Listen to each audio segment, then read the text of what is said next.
আমার তাহেরি ভাই কোরআন দিয়েই তো বলে, কিন্তু কোরআনের আয়াত পড়ার পরে এমন জায়গায় চলে যায়, ও জানে আর ফেরেশতা জানে।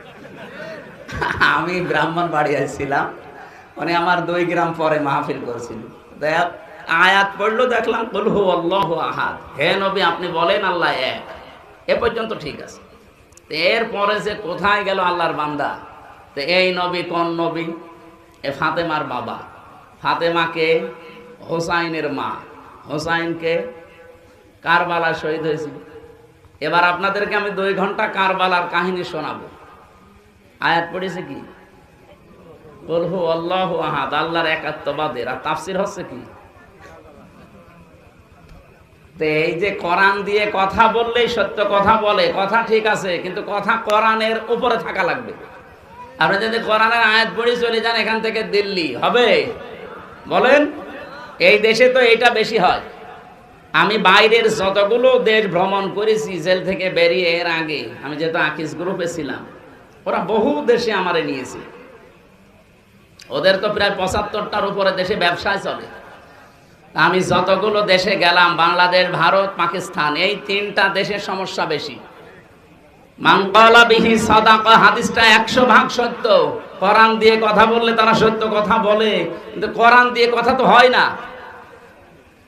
আবার যারা শোনে তারাও তো যোগ্যতা সম্পন্ন হওয়া লাগবে যে আসলে কি এটা কোরআনেরই কথা কিনা। এই জন্য আমরা যেহেতু কোরআন দিয়ে কথা বলতে চাই, যারা আলেম আছে অন্তত তারা যেহেতু বুঝতেছেন, আপনারা অন্তত সায় দেবেন। আমি যদি সঠিক আয়াতে কথাগুলো তুলে ধরতে পারি, আপনি মেনে নেওয়ার মতো মন তৈরি করবেন ইনশাআল্লাহ। এখানে দাঁড়িয়ে না থেকে একটু বসলে ভালো হতে পারে। যান যান যান, আপনি তো কয়েকবার ছবি তুললেন, আবার এখানে কি বসেন। আমার ভাইরা, যে আয়াত দিয়ে আমি আলেমদের সম্মান কামনা করেছিলাম, সূরা আলাম নাশরাহ লাকা সাদরাক, এই আয়াত, এই সূরার 4 নম্বর আয়াতটা, এর পরের 2টা আয়াত একটু আশার সঞ্চার করার জন্য আমি একটু উচ্চারণ করছি।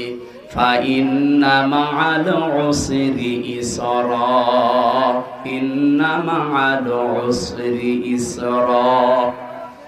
একটু খেয়াল করে শোনেন, কোরআনের কথা যত গভীরভাবে শুনবেন আপনি তত মজা পাবেন। আমি আয়াতটা পড়ার পরে চিন্তা করেছিলাম যে উসরুন, এখানে উসরুনের আগে আল্লাহ আলিফ লাম দিয়েছেন, কিন্তু ইসরার আগে আলিফ লাম দেয়নি। এটা প্রথমটা মারেফা করে দিলেন, পরেরটা নাকেরা। এর আগে যেহেতু মা শব্দটা আছে, এর আগে ইন্না আছে, আল্লাহ গ্যারান্টি দিচ্ছেন অবশ্যই কষ্টের সাথে, কষ্টের সঙ্গে সুখ। কিন্তু এখানে চিন্তা ভাবনার বিষয় হচ্ছে, কষ্ট বলার সময় আল্লাহ পাক নির্দিষ্ট করে দিলেন একটা কষ্ট, কিন্তু সুখের বেলায় আর আল্লাহ নির্দিষ্ট করেননি, ওটা অনির্দিষ্ট। তাফসীরে ফি জিলালিল কোরআনে আয়াতের ব্যাখ্যায় টিকায় লেখা আছে, সাইয়্যিদ কুতুব রহমাতুল্লাহ আলাইহি তিনি জানাতে চেয়েছেন, পৃথিবীর মানুষেরা, দুনিয়ায় কোনো মানুষ যদি একটা কষ্ট সহ্য করে 3টা কারণে, কয়টা? এদিকে তাকান। 3টা কারণে যদি কেউ একটা কষ্ট দুনিয়ায় সহ্য করে, কমপক্ষে তার সাথে সঙ্গে 70টা সুখ, শান্তি, কল্যাণ আমার আল্লাহ রেডি করে রেখেছেন। কিছু বুঝেছেন না? বোঝেন? আপনি শুনছেন না? এদিকে তাকান। আপনি যদি কষ্ট সহ্য করেন দুনিয়াতে একটা, কিন্তু কারণ কয়টা? 3টা। যে কোনো কারণেই কষ্ট পেলে হবে না। আমি বলছিলাম কোন মানুষ যদি 3টা কারণে কষ্ট পায়, একটা, আপনার কষ্ট যদি হয় দুনিয়াতে আল্লাহর জন্যে, আপনার কষ্ট যদি হয় দুনিয়ায় রাসূলুল্লাহর জন্যে, 3 নম্বরে আপনার কষ্ট যদি হয় মানবতার জন্যে। এই 3টা কারণে যদি দুনিয়ায় কেউ কষ্ট পায়, মাস্ট বি, অবশ্যই, এজন্য আল্লাহ ইন্না দিয়েছেন, তার সাথে সাথে সঙ্গে সঙ্গে 70টা করে শান্তি আল্লাহ রেখে দিয়েছেন। এই জন্য এই পৃথিবীতে বসবাস অবস্থায় আমরা যারা এই 3 কারণে কষ্ট পেয়েছি, এখনো পাচ্ছি, কোনো আফসোস নেই, কোনো চিন্তা করবেন না। মাস্ট বি, এই পৃথিবীতে বিজয় আমাদের হবেই, শান্তি আসবেই, কল্যাণ আমরা পাবোই। পাবো না, শেষে হর্ষাই আছে। এই যে শেষে হর্ষাই আছে, এটা কোথায় আছে?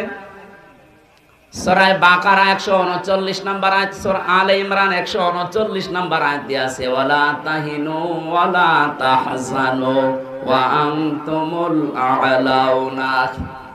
শব্দটা আরবি গ্রামার দিয়ে আপনি মিলান, এই আয়াতটা মিলিয়ে দেখেছি আমি যে মিলছে না। ওয়ালা তাহিনু ওয়ালা তাহজানু, ভয় পাবে না, চিন্তা করবে না। ওয়া আনতুমুল আ'লাউনা, আ'লাউনার আগে আলিফ লাম দেওয়া আছে, অথচ আনতুম আ'লাউনা হওয়ার কথা।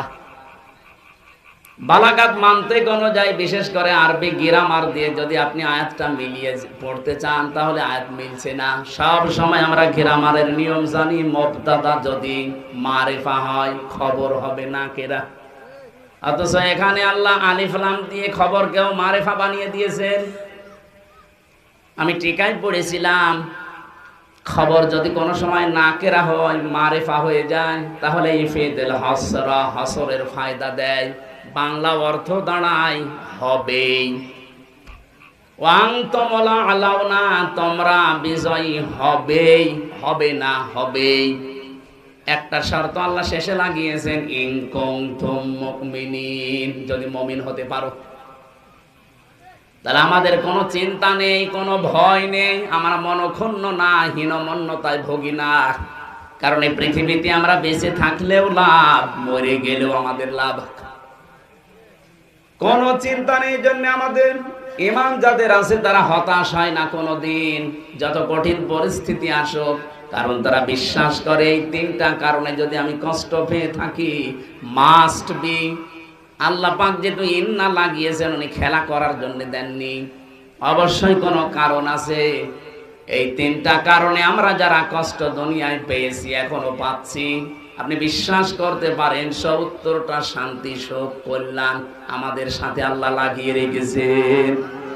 আল্লাহ এই আয়াতের বাস্তব কিছু আমাদের যেন দান করেন, বলেন আমিন। যাদের কষ্ট আজ আল্লাহর জন্য, রাসূলুল্লাহর জন্য, মানবতার জন্য, আল্লাহ তাদেরকে যেন দান করেন।